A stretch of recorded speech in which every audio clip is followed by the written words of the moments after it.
Hello friends, myself Dr. V.N. Deshmukh, Associate Professor at Sudhakar Rao Naik Institute of Pharmacy, Pusat. Friends, today we will learn paper chromatography. As the name indicates, here the paper is used for the chromatography, that the paper acts as an stationary phase. In case of the paper chromatography, it is an important tool which is used for the isolation, separation, purification and evaluation of the phytochemicals obtained from the crude drug. The paper which is used in case of the paper chromatography, it acts as an supporting media. The principle behind the paper chromatography is the partition coefficient, in which the stationary phase is liquid and the mobile phase is also liquid in nature. The paper, it is made up of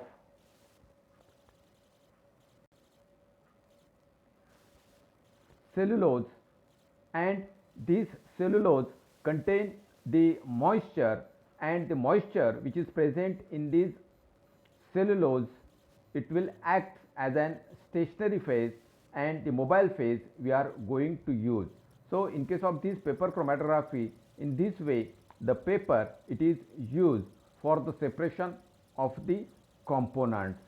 So the test or the sample or the standard, it is applied at the bottom, and then as per as the thin layer chromatography, the separation of the components will take place depending upon the affinity toward the stationary phase and mobile phase. The components having more affinity towards stationary phase, they will move slowly, and the components having more affinity toward the mobile phase, they will move fastly, and thus the separation of the components takes place by means of the paper chromatography. So friends, let us study the paper chromatography. In this picture, you can see that when the test or the sample or the standard, when it is applied and the mobile phase is allowed to run, the components will move depending upon the affinity towards the stationary phase and mobile phase, and the separation of the components will take place.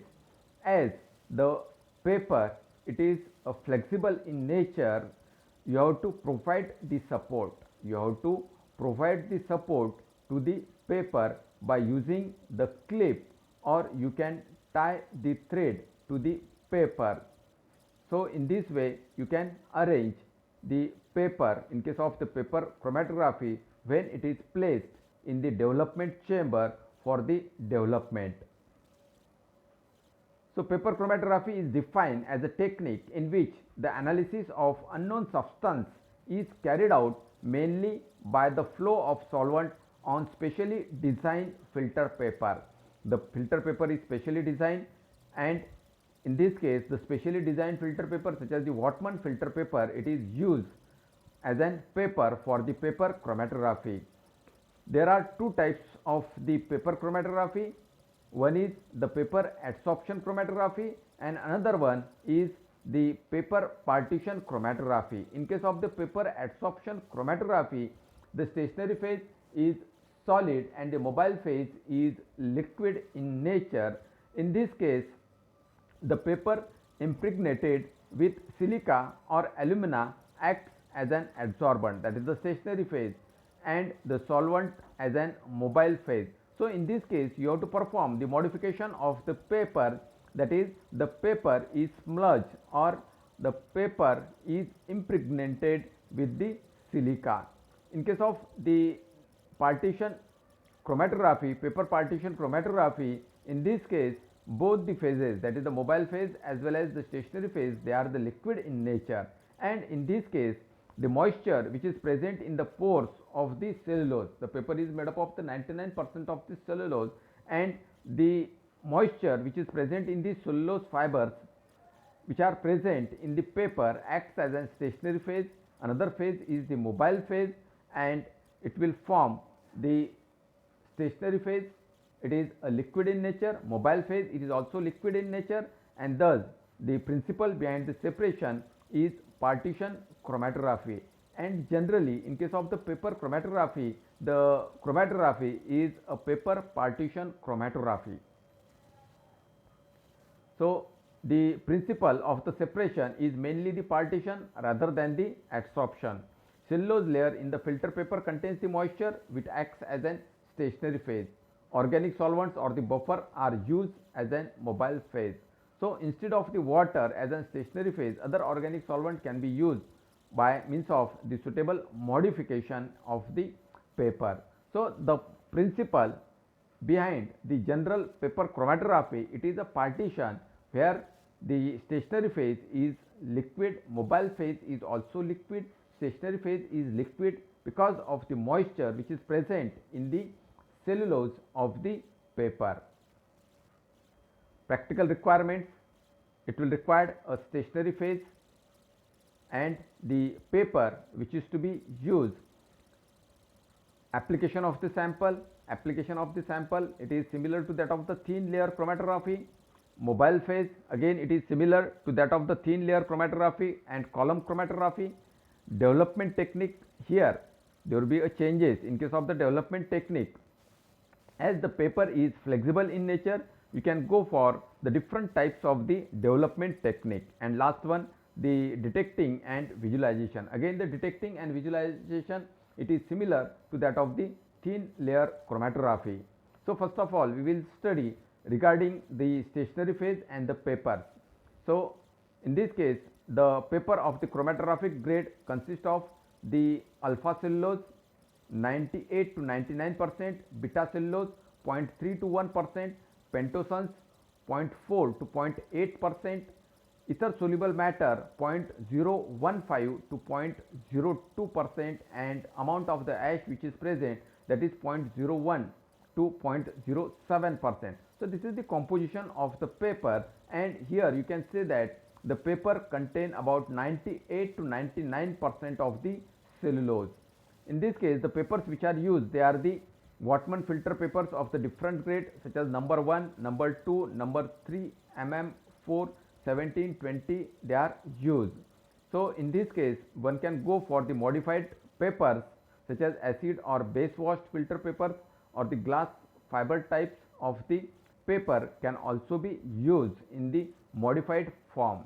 So in this modified form, the hydrophilic papers, that is paper modified with methanol, formamide, glycol and glycerol, and another is the hydrophobic paper which is made by treatment with the acetylation of hydroxy group leads to hydrophobic nature, hence can be used for the reverse phase chromatography. So it can be used for the reverse phase chromatography, that is the hydrophobic paper. Impregnation of the silica, alumina or the ion exchange resins also can be made in case of the hydrophobic papers. Size, the size of the paper, it may be vary. Only the development chamber of that size should be available. One can use the size, any size of the paper can be used. Application of the sample, the application of the sample is similar to that of the thin layer chromatography. Here you can use a capillary method which is used for the determination of the boiling point and the melting point, or you can also use the micropipette. So by using the micropipette you can apply the known amount of the test or the sample or the standard over the plate. Only in this case also you have to take a precaution, that is during application of the sample should be equidistant from the edge of the paper.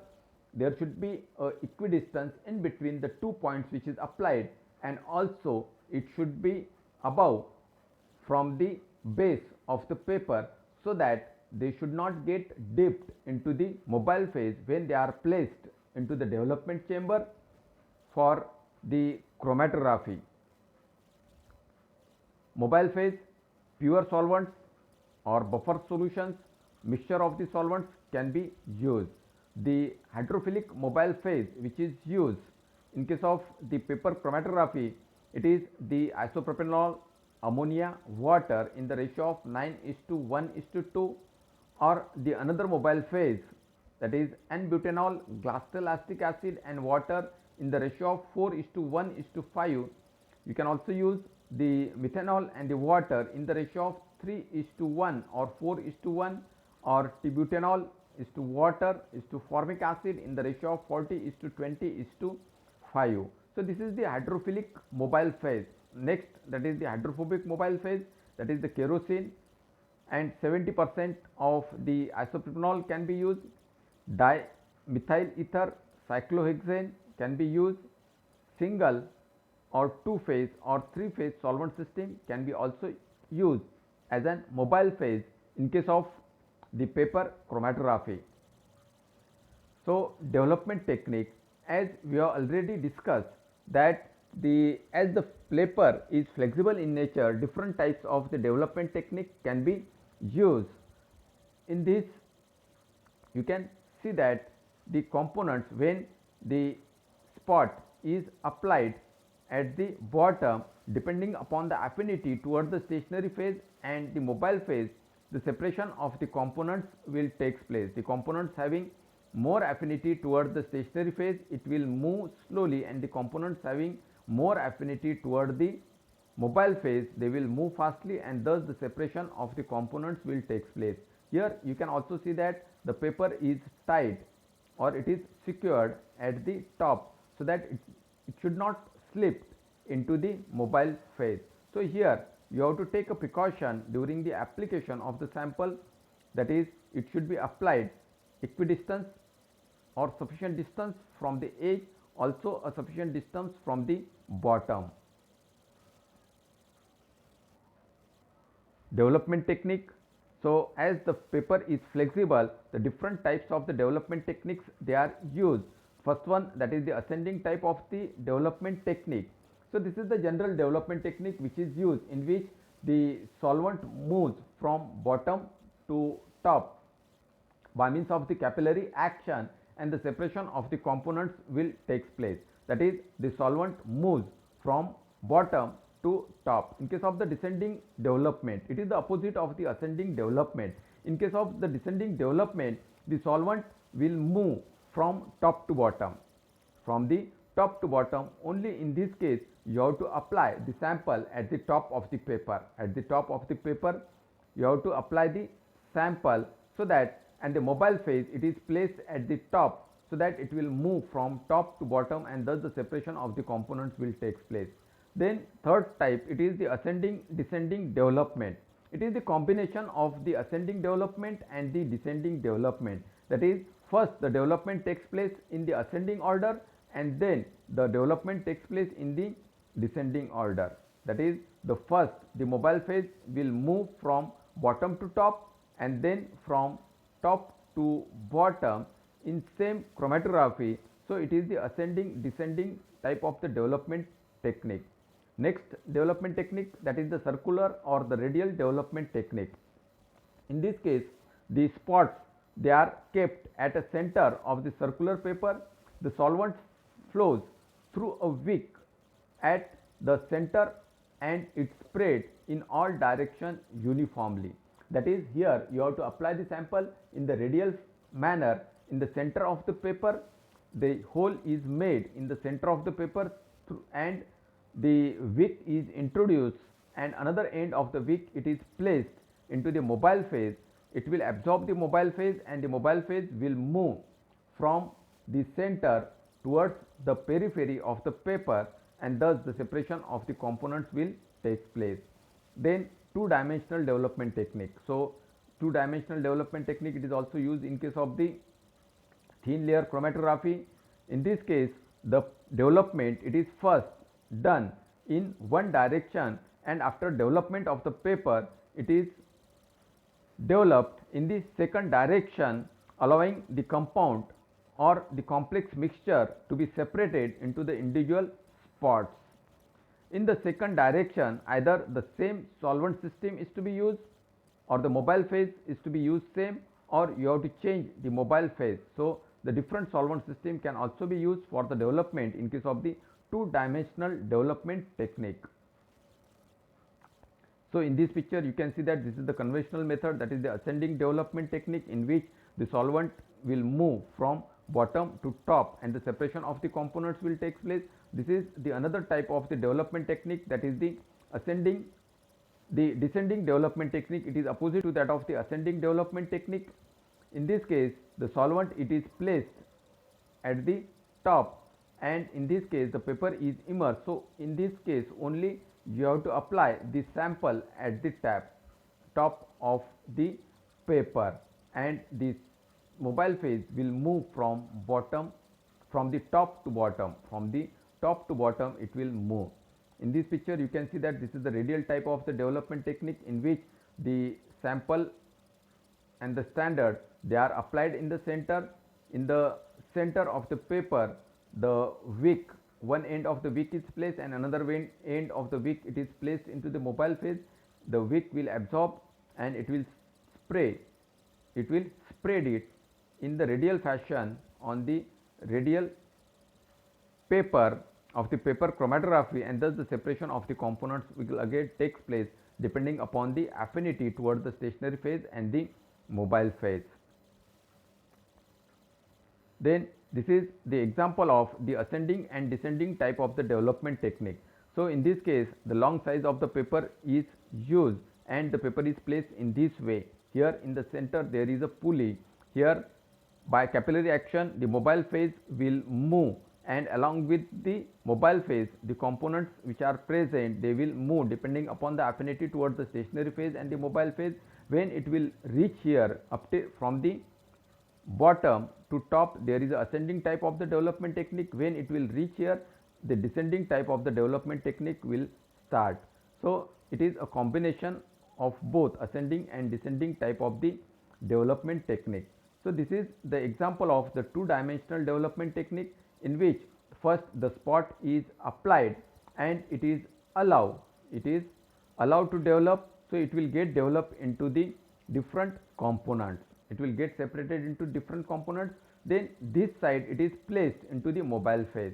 This side it is placed into the mobile phase, that is the dimension is changed, and the mobile phase is also changed. If necessary you have to change the mobile phase. So the other components which are present in these separated components, it will also get separated. So this is the two-dimensional development technique. Here also the example of the rotary or radial development technique. So in this case this type of the wick it is used. So here the paper is placed, and in this case the mobile phase is placed, and through this wick the absorption of the mobile phase will take place and it will reach at the center of the paper, and in the center in the radial fashion the sample they are applied and they will move depending upon the affinity toward the stationary phase and the mobile phase toward the periphery of the paper. Then detecting and visualization. Detecting and visualization, it is similar to that of the thin layer chromatography. So after the development of the chromatogram, the spots should be visualized. So for this the two type of the development techniques they are to be used, non-specific development technique and another one is the specific development technique. In case of the non-specific development techniques, the number of the spots can be detected but not the exact nature or the type of the compound. So in case of the non-specific method you can go for the iodine chamber method, in which the paper is placed into the chamber which contain the iodine. When a brown or umber spots are observed, so in this case you can observe the brown color or umber color spot. Then UV chamber for the fluorescence compound, we can use the UV chamber for the fluorescence compound. So the fluorescence components which are present in the extract or the mixture, so it will give a fluorescence in the presence of UV light at 254 and 365 nanometers. So in this way, by means of the non-specific method, you can detect the fluorescence components. Another one, that is the specific method. In this case the specific spray reagents or detecting agents or visualizing agents are used to find out the nature of the compound. So here you can use the ferric chloride for phenolic compounds. The spray of the ferric chloride is used. Then you can go for the ninhydrin in acetone for amino acids. You can go for the Dragon-Drops reagent for the alkalides. Then 3,5-dinitrobenzoic acid is sprayed for the visualization of cardiac glycoside, and 2,4-dinitrophenylhydrazine, it is used for the aldehydes and the ketones. So this is the specific method which is used for the detection. Then the detection also can be categorized as an destructive technique and non-destructive technique. Destructive technique which will react with the detecting or visualizing agent and it will get destroyed. So it is called as the destructing technique. For example, the specific spray reagents etc. when the samples are destroyed before detection, for example the ninhydrin. Next one, that is the non-destructive technique like the UV chamber method, iodine chamber method, densitometric analysis can be used so that the components which has been separated, they will not get destroyed.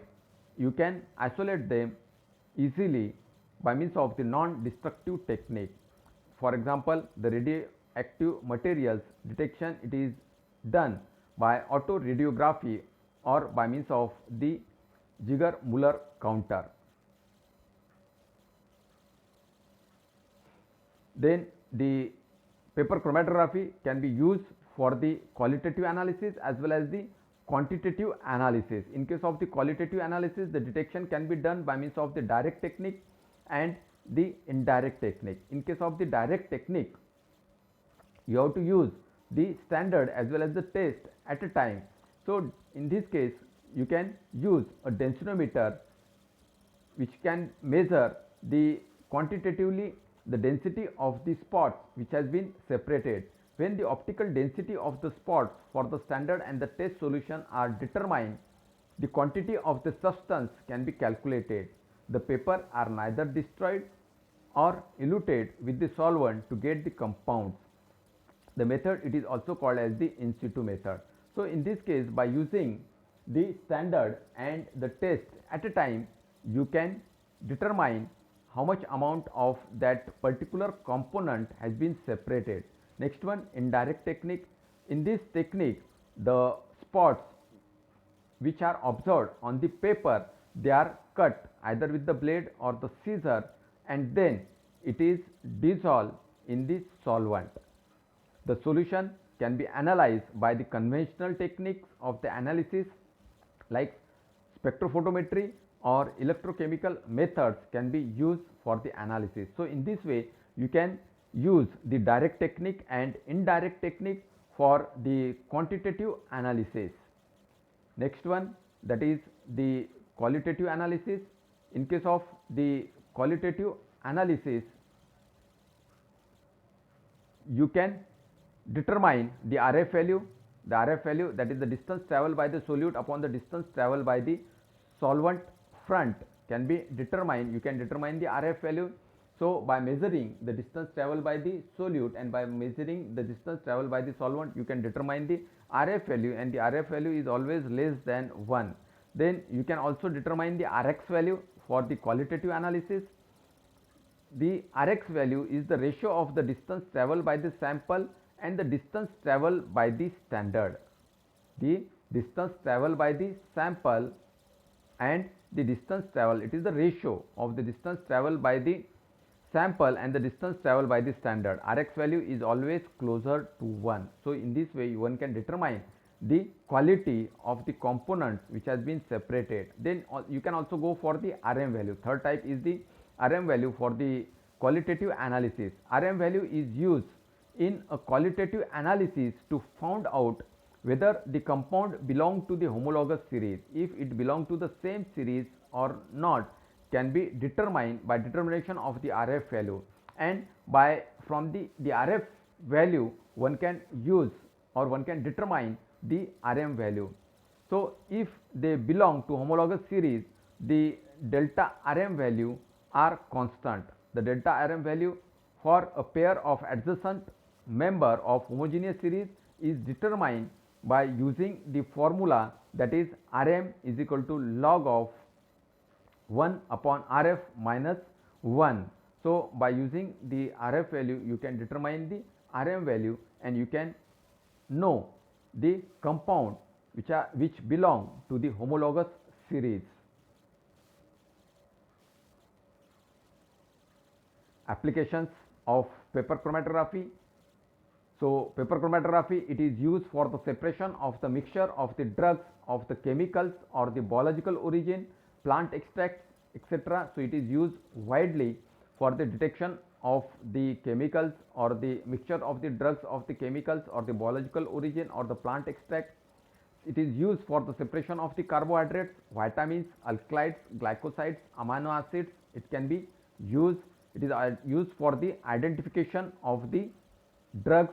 Used for the identification of the drugs. You can identify the different drugs by means of the paper chromatography. Then identification of the impurities. If the impurities are present, which type of the impurities is present, how much of the impurities is present can be determined by means of the paper chromatography. Then it is also used for the identification of the related compounds. It is used for the identification of the related compounds. Also identification of the foreign substances to know the standard of the substance, and if there is a foreign substances such as the pesticides of the aflatoxin or the any other compound is present other than the active chemical constant, it can be determined by means of the paper chromatography. It is also used for the identification of the decomposition products such as the aflatoxin. It can be used, and also analysis of the metabolites of the drug in the blood and the urine. That is the paper chromatography, it is used for the biological samples also. So, this is the all about the paper chromatography, an important tool for the qualitative analysis, for the quantitative analysis, for the separation of the mixtures of the chemicals or the biological origin, and also the plant extract.